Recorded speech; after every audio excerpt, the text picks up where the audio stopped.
రాష్ట్రంలో మున్సిపల్ ఎన్నికలను సీరియస్ గా తీసుకుంది బీజేపీ. ఎలక్షన్స్ లో గెలిపే లక్ష్యంగా వ్యూహాలు రచిస్తోంది. వరుసగా భారీ బహిరంగ సభలు ఏర్పాటు చేస్తోంది కమలం పార్టీ. మహబూబ్ నగర్, నిర్మల్లో నిర్వహించబోయే సభలకు కేంద్ర మంత్రులను ఆహ్వానించనుంది. సభలకు సంబంధించి స్థలాలు, ఏర్పాట్లను పరిశీలిస్తున్నారు కాషాయ లీడర్లు. వచ్చే మున్సిపల్ ఎన్నికల్లో అన్ని స్థానాల్లో గెలుస్తామన్నారు బీజేపీ లీడర్లు.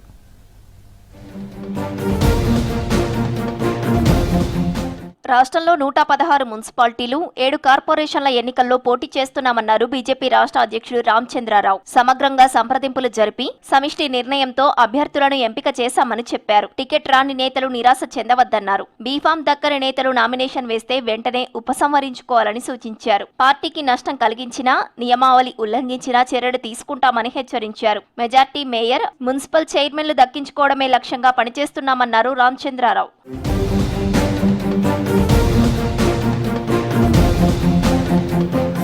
వికసిత భారత్ లక్ష్యంగా కేంద్ర బడ్జెట్ ఉందన్నారు బీజేపీ రాష్ట్ర అధ్యక్షుడు రామచంద్రరావు. దేశ ప్రగతికి బడ్జెట్ తోడ్పడుతుందని చెప్పారు. 3వ అతిపెద్ద ఆర్థిక వ్యవస్థగా భారత్ ఎదిగేలా బడ్జెట్ ఉందన్నారు. బడ్జెట్ తో ప్రజలపై ఎటువంటి భారం లేదన్నారు. పీపుల్స్ ఫ్రెండ్లీ బడ్జెట్ ను తాము స్వాగతిస్తున్నామన్నారు రామచంద్రరావు. ఈ బడ్జెట్ మొత్తం కూడా దేశ ఆర్థిక ప్రగతి అన్ని రంగాలకు ఈ యొక్క ప్రభుత్వం ఒక తోడు ఉంటుంది.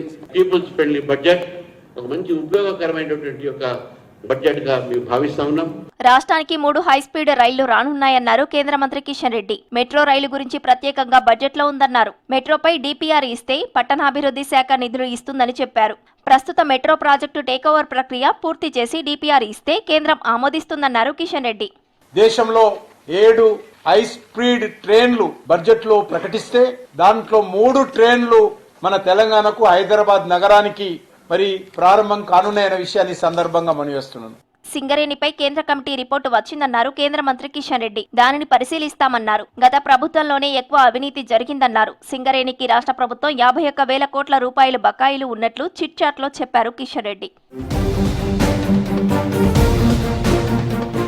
బీఆర్ఎస్ హయాంలో ఫోన్ ట్యాపింగ్, కాళేశ్వరం సహా అనేక స్కామ్లు జరిగాయన్నారు ఎంపీ లక్ష్మణ్. ఫోన్ ట్యాపింగ్ కేసును టీవీ సీరియల్లా రేవంత్ సర్కార్ సాగదీస్తున్నారని విమర్శించారు. అవినీతికి పాల్పడిన వారిపై ఇప్పటి వరకు చర్యలెందుకు తీసుకోలేదని కాంగ్రెస్ సర్కార్ను ప్రశ్నించారు లక్ష్మణ్.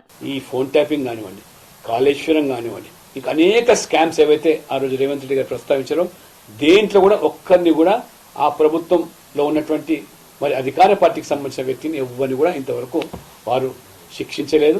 ఈ నెల 8న రాష్ట్రానికి రానున్నారు కేంద్ర హోంశాఖ మంత్రి అమిత్ షా. మున్సిపల్ ఎన్నికల ప్రచారంలో భాగంగా నిర్మల్లో భారీ బహిరంగ సభకు ప్లాన్ చేస్తోంది బీజేపీ.